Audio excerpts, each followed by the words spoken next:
Good morning students. आज हम balance of payment start कर रहे हैं।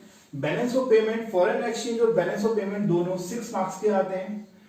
ये छोटा टॉपिक है और बड़ा आसान टॉपिक है, इसको हमें कुछ पार्ट्स में ही सीखना है।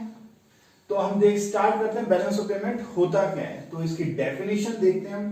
पहले बैलेंस ऑफ पेमेंट की डेफिनेशन क्या होती है। Balance of payment is a statement of accounting showing all the transactions of a country with the rest of the world during a period of time।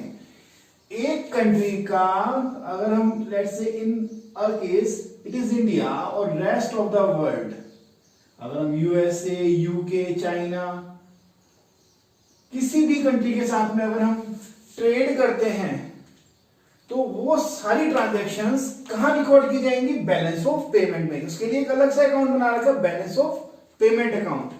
Okay, so all the financial transactions records under the balance of payment if it happens with the other countries, rest of the world. वो transactions करने वाले कौन कौन होते हैं, individuals होगा, firms हो सकती है और गवर्नमेंट। तो ये 3 पार्टीज हैं जो ट्रांजैक्शंस करती हैं। ठीक है, फर्म्स की बात करें तो आपको पता ही है फर्म्स क्या होती हैं। अगर हम किसी इंडस्ट्रीज को, रिलायंस को ही ले लेते हैं, टाटा ग्रुप्स को ले लेते हैं, अडानी ग्रुप्स को ले लेते हैं, तो फर्म्स हो गई। और अगर कोई पर्टिकुलर पर्सन इंडिविजुअल लेवल पे कोई ट्रेड करता है या कोई फाइनेंशियल ट्रांजैक्शंस करता है तो वो इंडिविजुअल लेवल पे हो जाती है और तीसरी ट्रांजैक्शंस गवर्नमेंट के द्वारा की जाती है। ओके, तो ये 3 पार्टीज हो गई और ये कौन सी ट्रांजैक्शंस करेंगी वो हम देख लेते हैं।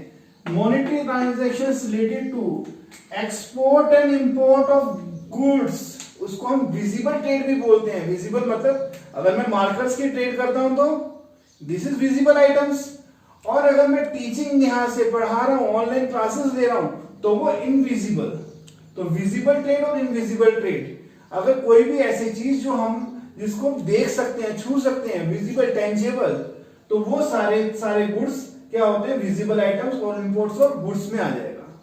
और बाकी सर्विसेज में आ जाएंगे। सर्विसेज क्या होती हैं, सर्विसेज वही सर्विसेज, अगर हम डॉक्टर की सर्विसेज लें, बैंकिंग की सर्विसेज लें, तो वो सभी सर्विसेज किस में आ जाती हैं, हमारी import and export of services में, इनविजिबल ट्रेड में आ जाती है। ओके, अब हम थर्ड पार्ट देख लेते हैं, international sale and purchase of financial assets. तो फाइनेंशियल एसेट्स जो होती हैं उनमें भी ट्रेड की जाती है। तो ये सारे रिकॉर्ड्स जैसे स्टॉक्स और बॉन्ड्स हैं, ये फाइनेंशियल ट्रांजैक्शंस होती हैं। फाइनेंशियल एसेट्स, एसेट्स आपको पता है, जो अगर आप कॉमर्स के स्टूडेंट्स हो आपको पता होगा, प्रॉपर्टीज, अगर कोई भी चीज आपकी है तो उसको हम एसेट्स बोलेंगे।